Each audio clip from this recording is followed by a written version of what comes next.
Hi guys, welcome to How to Solutions YouTube channel. In today's video, I'm going to show you how you can delete Gmail account on laptop. Before getting into this video, must subscribe to our YouTube channel and click on the bell icon. So the first step you need to do is to search in Google Gmail and open Gmail, and then you need to click on your profile picture on the top right and click on manage your Google account.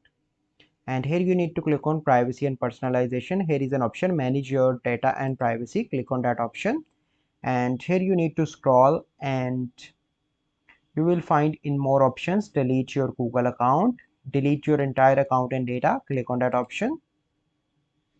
So here you need to put your password, so let me enter my password first. Okay, then you need to click on next. Once you click on next, you simply need to read all that and click on that and click on delete account. Once you click on delete account, your Gmail account will be deleted. So this is a process by which you can delete Gmail account on laptop. I hope you find this video helpful. If you find this video helpful, must like this video, subscribe to our YouTube channel for future videos. We'll see you in the next video. Thank you. Have a good day.